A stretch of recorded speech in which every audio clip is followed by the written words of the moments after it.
चलिए देखते हैं आज का हमारा टॉपिक जो है वो है शब्द और विलोम। ठीक है, ये आरओ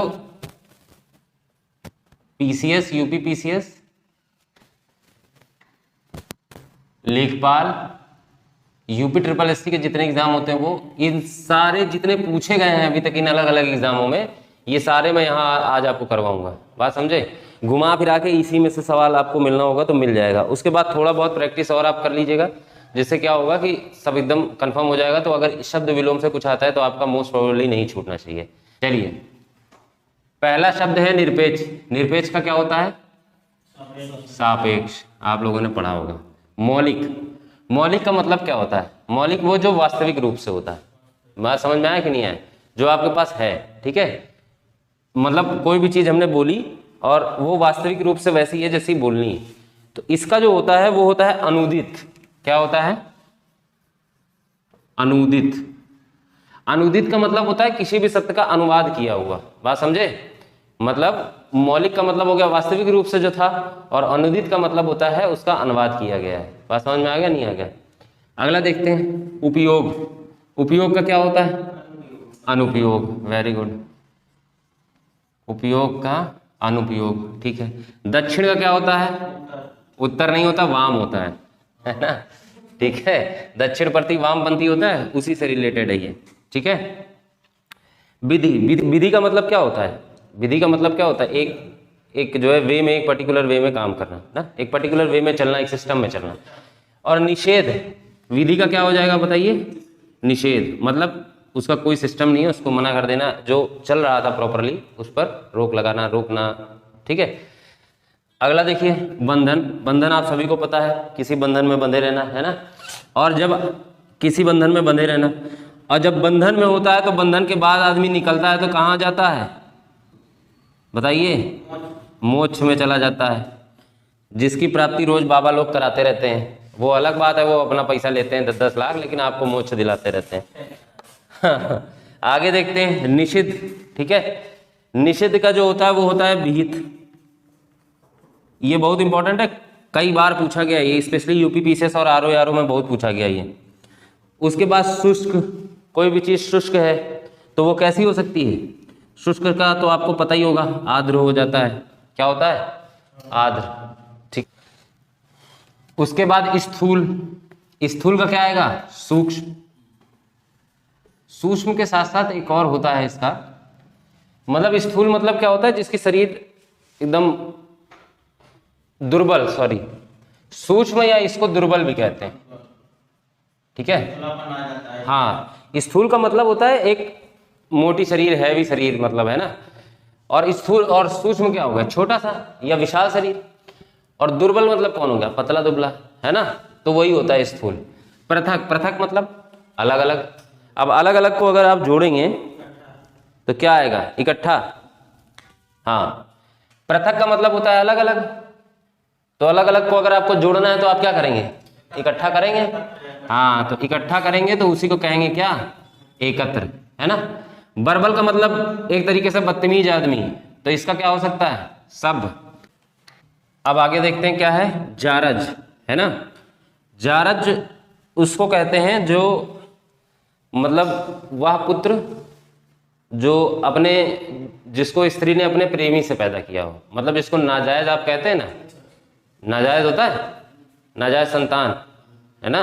फिल्मों में देखा जाता था एकदम, है ना? क्या कहना है? जारज का मतलब क्या होता है? मतलब एक स्त्री जो अपने उपपति, उपपति का मतलब होता है बॉयफ्रेंड। सीधी बात सुनो, अगर आपको बॉयफ्रेंड की आज हिंदी जाननी हो तो उपपति होती है इसकी हिंदी। ठीक है, जिसको क्या कहते हैं? बॉयफ्रेंड, है ना? तो वो कौन होता है? आपका उपपति, है ना? उससे जो उत्पन्न संतान होती है उसको कहा जाता है जारज। आपको समझ में आ गया ना? जारज का मतलब क्या होता है? नाजायज। और इसका सीधा होता है औरस। क्या होता है? औरस। जो जारज का होता है वो होता है औरस। बात समझ में आया? और औरस क्या होगा? जायज पुत्र। बात समझ में आ गया नहीं आ गया? ठीक है। अगला देखो, अघी। अघी का मतलब होता है पाप करने वाला, वो व्यक्ति जो पाप करता है, या पापी कह लो आप। इस अघी का जो विलोम शब्द होता है वो होता है निरग, निरध। निरध मतलब वो जो पाप नहीं करेगा। ठीक है। व्यष्टि देखिए, व्यष्टि का मतलब होता है वो जो किसी समाज से हटाया जाता है। कोई पदार्थ भी हो सकता है, जरूरी नहीं है कि आप इंसान के बारे में बात करिए, कोई पदार्थ भी हो सकता है जो उस समाज से क्या किया गया हो, हटाया गया हो। तो अगर व्यष्टि वो है कि जो उस समाज से हटाया गया है, तो इसका अपोजिट जो होता है वो होता है समष्टि। क्या होता है? समष्टि। तो मतलब ये कौन होगा? ये वो होगा जो उस समाज के अंदर होगा। बात समझ में आ गई नहीं आ गई? तो ये होता है समष्टि। उपमेय क्या होगा? इसका होगा अनुपमेय। अनुपमेय, ठीक है। आगे देखते हैं, आगे क्या होता है? भूगोल। भूगोल का क्या हो जाएगा बताइए? खगोल। भूगोल में किसकी जानकारी दी जाती है? आप भूगोल में किसकी जानकारी दी जाती है? हाँ, जमीन क्षेत्र की, जमीनों की जानकारी दी जाती है। तो खगोल में किसकी जानकारी दी जाती है? खगोल शास्त्र। ऊपर, हाँ, शास्त्र से याद आया, देखो एक व्यष्टि और समष्टि, ये जो है ना, ये क्या बोलते हैं, अर्थशास्त्र भी लिखा गया है इसमें। बात समझे? मतलब व्यष्टि अर्थशास्त्र और समष्टि अर्थशास्त्र। अर्थशास्त्र का एक जो है, ये क्या बोलते हैं, वो एक शाखा ये भी है, व्यष्टि अर्थशास्त्र और समष्टि अर्थशास्त्र। व्यष्टि अर्थशास्त्र में, अच्छा अब आप नाम से थोड़ा बहुत पता लगा सकते हैं, व्यष्टि का मतलब क्या होता है? पृथक, अलग अलग। तो मतलब व्यष्टि अर्थशास्त्र में अर्थशास्त्र की सारी यूनिट्स को अलग अलग करके पढ़ाया गया होगा। और समष्टि अर्थशास्त्र में क्या होगा? अर्थशास्त्र की जितनी भी इकाइयां हैं या जितनी भी यूनिट्स हैं, सबको एक करके पढ़ाया गया होगा। बात समझ में आया? तो ये तो बस मैंने ऐसे ही आपको बता दिया जानकारी के लिए। भूगोल क्या होता है? भूगोल में किस क्या क्या क्या पढ़ाया जाता है आपको? ज्योग्राफी, मतलब आपके जियो के आसपास जितनी धरती है उसके सबके बारे में, है ना, कैसे बांटा गया है, कैसे क्या हुआ है, ठीक। ऐसे खगोल, खगोल में क्या होता है? आसमान के बारे में बताया जाता है ना। खगोल शास्त्री कौन होते हैं? जो अंतरिक्ष के बारे में और खगोलीय तारा पिंड इन सब के बारे में क्या करते हैं? अध्ययन करते हैं। समझ में आया? अब आगे आते हैं सहयोगी। सहयोगी कौन होगा? सहयोगी वो होता है जो आपका सहयोग करे। प्रतियोगी वो होता है जो आपसे क्या करे? प्रतियोगिता करे, ठीक है। आगे देखते हैं सुलभ। सुलभ का क्या होता है बताइए? दुर्लभ, ठीक है। दीर्घायु, अल्पायु, अल्पायु। उसके बाद जोड़, किसी चीज को जोड़ना, तो किसी चीज को क्या कर देना? घटाओ, ठीक है। उसके बाद तृष्णा। तृष्णा का मतलब क्या होता है? घृणा। तो इसका क्या होता है? तृष्णा का क्या होगा? वितृष्णा। नहीं नहीं, वितृष्णा। तृष्णा का क्या होगा? वितृष्णा, ठीक है।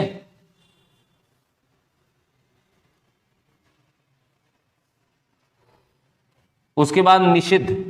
निषिद्ध का क्या होगा? अभी मैंने आपको लिखवाया क्या? विहित। पोषक कौन होगा? कोई आपको पोष रहा है, मतलब पाल रहा है, तो कोई आपका क्या कर लेगा? शोषण कर लेगा। क्या करेगा? शोषण। और यहां पे सर्वज्ञ नहीं होता है, अल्पज्ञ का बहुज्ञ होता है, तो ये आप लिख लीजिए। चलिए, विराट का क्या हो गया? एक होता है विराट का क्षुद्र। क्या होता है? क्षुद्र। स्पर्श, तो ये होगा अस्पर्श। अज्ञ। अज्ञ, अज्ञ का क्या होता है? विज्ञ, है ना।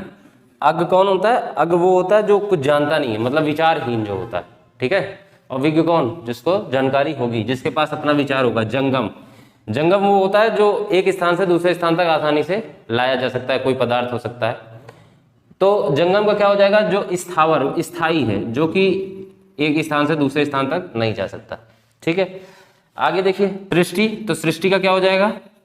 प्रलय, ठीक है। आगे आता है ईप्सित। ईप्सित का मतलब होता है प्रिय, जो तुम आपका प्रिय होता है। ये क्या होता है? अनीप्सित, है ना। अच्छा, कैसा प्रिय? वैसा प्रिय नहीं कि मतलब आप जैसे अपने बच्चे को प्रेम कर रहे हैं, है ना, तो आपका बच्चा भी क्या होगा? प्रिय होगा। लेकिन उसका अर्थ ईप्सित नहीं होता है। इसका अर्थ ईप्सित में मतलब जैसे वो क्या बोलते हैं, लड़के लड़कियां एक दूसरे को, या नायक नायिका एक दूसरे को प्रेम करते हैं, उस तरीके का जिसमें कामुकता होती है। बात समझ में आया कि नहीं? तो वो क्या होता है? वो प्रेम, ऐसा प्रेम क्या कहलाता है? ईप्सित कहलाता है, ठीक है। साहचर्य। साहचर्य का क्या होगा? अलगाव। तो अब आप समझ गए होंगे साहचर्य का मतलब क्या होता है, ठीक है। उपकार। उपकार का क्या होगा? अनुपकार, ठीक। गौरव। गौरव का क्या होगा? लाघव। बहिरंग। बहिरंग का क्या होगा? अंत रंग। उसके बाद ग्रस्त। व्यक्ति अगर किसी चीज से ग्रसित होगा तो आगे क्या होगा बताइए? मुक्त होगा, ठीक। आहूत का मतलब क्या होता है? किसी भी चीज का क्या करना? परहेज करना।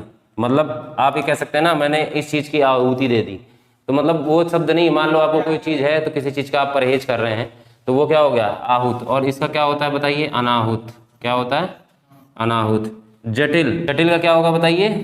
सरल, आयात का निर्यात, ये सब याद कर लीजिएगा। अब आता है अथ। अथ का क्या सीन है? अथ का मतलब होता है किसी चीज का प्रारंभ करना। तो इति, इति का मतलब क्या होता है? विराम देना। बात समझ में आए? ये जो आप लगाते हैं ना ऐसे अल्प विराम पूर्ण विराम, इसको इति भी कहा जाता है। तो विराम, वादी, प्रतिवादी, वेरी गुड, अवर, प्रवर, ठीक है। यहां अवर का क्या अर्थ होता है? अवर का अर्थ होता है निर्बल, तो प्रवर का अर्थ क्या हो जाएगा? श्रेष्ठ, ठीक है। अवर मतलब नीचे की तरफ भी होता है ना, नीचा जिसको कहते हो अपना, तो वो भी होता है। तो उसी केस में इसको श्रेष्ठ मतलब प्रवर मतलब श्रेष्ठ, ऊपर की तरफ। दृश्य, अदृश्य, भाई कोई चीज दिख रही है या नहीं दिख रही है? अदृश्य। प्रत्यक्ष, कोई चीज सामने है। परोक्ष मतलब कोई भी चीज कहाँ है? पीछे, ठीक है। उक्त, ठीक है। अनुक्त, उक्त का मतलब होता है सेड। अगर अंग्रेजी में आप इसको समझें तो उक्त का मतलब होता है सेड। सेड मतलब क्या होता है? कहना, है ना। जैसे कहते हैं ना इट इज सेड, है ना, या राम सेड, लक्ष्मण सेड, है ना। तो सेड उक्त मतलब होता है उक्ति, जिसको बोलते हैं बोलना, कुछ कहना। तो अनुक्त का मतलब क्या होगा? कुछ भी नहीं, है ना। नहीं, प्रत्यक्ष का क्या होगा? परोक्ष होगा। प्रत्यक्ष मतलब सामने, परोक्ष मतलब पीछे, ठीक है। उक्त समझ में आ गया। अब आगे देखते हैं तिमिर। तिमिर, तिमिर का मतलब क्या होता है? तिमिर का मतलब होता है अंधकार। अंधकार होता है कि नहीं होता? तो इसका क्या हो जाएगा? प्रकाश। अगर अंधकार दिया होता तो प्रकाश होता। तिमिर अगर आएगा तो आप आलोक लिखिएगा, अगर ना हो ऑप्शन में तो भले लगा दीजिएगा, अदरवाइज आपको क्या लिखना है? तिमिर का आलोक। आलोक मतलब प्रत्यक्ष, फिर से यहाँ लिख दिया तो प्रत्यक्ष क्या हो गया बताइए? परोक्ष हो गया। उसके बाद निर्दय, निर्दय का क्या हो गया बताइए? सदय, ठीक है। उत्कर्ष का क्या होगा? अपकर्ष, है ना। उसके बाद सामान्य, सामान्य का क्या हो गया बताइए? विशिष्ट हो गया। उसके बाद उन्मीलन, उन्मीलन मतलब होता है आंख का खुलना। जो आपकी आंखें खुलती है ना, अगर बंद है तो आंख का खुलना होता है, इसको कहते हैं निमीलन। इसको कहा जाता है निमीलन, मतलब अपनी आंख का बंद करना। कोई अमर है तो कोई अमर होगा, तो कोई क्या होगा? मर्त होगा। अमर मतलब वो जो मरता नहीं, और मर्त मतलब जो मर जाएगा। बात समझ में आ गया? तो इतना है, आप इसको नोट करिए, फिर आगे बढ़ते हैं। चल गया? चलिए देखिए अगला क्या है? अपशकुन। अपशकुन का क्या होता है बोलिए? शकुन, ठीक है। आविर्भाव, आविर्भाव का क्या हो गया बताइए? तिरोभाव। उसके बाद अनुलोम, अनुलोम का क्या हुआ? प्रतिलोम। स्वजाति मतलब विजाति, स्वजाति मतलब अपनी जाति, विजाति मतलब दूसरे की जाति। श्री गणेश, श्री गणेश का मतलब होता है किसी चीज का आप कहते हैं क्या? श्री गणेश कर देना, है ना। तो श्री गणेश का मतलब क्या होता है? क्या हो गया? हाँ, किसी चीज का श्री गणेश करना, शुरुआत करना। तो इति श्री का मतलब होता है उसकी समाप्ति। उन्मूलन का मतलब होता है स्वयं को पृथक करना। तो रोपण का मतलब क्या हो गया? उसमें इन्वॉल्व कर देना खुद को। सौम्य मतलब कौन होता है? शरारती। तो इस सॉरी, सौम्य मतलब होता है क्या? शांत। तो यहाँ पे उग्र कौन हो जाएगा बताइए? उग्र हो जाएगा, मतलब शांत का क्या हो जाएगा? उग्र हो जाएगा। तो आगे है चिरंतन। चिरंतन का क्या होता है बताइए? नश्वर। क्या होता है? नश्वर। अनुग्रह, अनुग्रह का क्या हो जाएगा बताइए? विग्रह। आपने हमसे अनुग्रह किया, विग्रह किया। क्षीण, है ना। पुष्ट का मतलब क्या हो गया? क्षीण। कृतघ्न तो क्या होता है? कृतघ्न, है ना। ये याद कर लेना, ये इंपॉर्टेंट भी है। घा होता है ये कृतघ्न, ऐसे नहीं, ऐसे आप इसको इससे मिला के लिखिए, कृतघ्न ऐसे। उसके बाद अपेक्षा, किसी से अपेक्षा, तो उसकी क्या होती है बताइए? उपेक्षा की जाती है। इसकी क्या होती है? उपेक्षा। उसके बाद अग्रज, अग्रज का मतलब होता है बड़ा। तो अनुज का मतलब क्या होगा? छोटा। यथार्थ, जो चीज जैसे ही है वैसे ही है। और यथार्थ का होता है क्या? आदर्श। क्या होता है? आदर्श। उसके बाद समास, समास, समास का मतलब क्या होता है? जोड़ना। तो इसका क्या मतलब हो गया? व्यास। क्या हुआ? व्यास, गलत लिख दिया, ये होता है ऐसे व्यास, ठीक है। आगे क्या है? ऋजु, ऋजु मतलब सीधा। तो वक्र मतलब ऋजु, इसका हो गया वक्र। तिरस्कार, तिरस्कार का क्या होगा? स्वागत, है ना। किसी का तिरस्कार करना, किसी का स्वागत करना। उपार्जित, अनुपार्जित, अनुपार्जित। तामसिक, सात्विक, इसका हो गया सात्विक। अक्षर का क्षर। यथार्थ, यथार्थ का क्या होगा? आदर्श। क्षणिक का क्या हो गया? शाश्वत। उसके बाद आता है तरुण। तरुण, तरुण का क्या होता है? नहीं, तरुण का मतलब होता है वो मतलब जवान आदमी। तो तरुण तो कहते नहीं है तरुण व्यक्ति है, तो जवान आदमी। तो जवान का क्या हो जाएगा? वृद्ध, है ना। और आवृत, आवृत का आपको पता होगा क्या होता है? अनावृत, है ना, ठीक है, तो ये आपको कुछ इंपॉर्टेंट थे, ये आप नोट कर लीजिए। बाकी आपको शीट मिल जाएगी, उसमें जो और भी सारे होंगे उसके माध्यम से हम देख लेंगे, लेकिन ये जो थे आपके बहुत ही इंपॉर्टेंट थे। ये आपके अभी आने वाले एग्जाम RO के लिए बहुत ज़्यादा इंपॉर्टेंट है। ठीक है, तो इसको ध्यान से पढ़िएगा और याद कर लीजिएगा। बाकी जितनी ज़्यादा आप इसकी प्रैक्टिस करते जाएंगे उतना आपके दिमाग में क्या होता जाएगा, अधिक से अधिक शब्दकोश भरता हुआ चला जाएगा। तो बस आज के लिए इतना ही, धन्यवाद।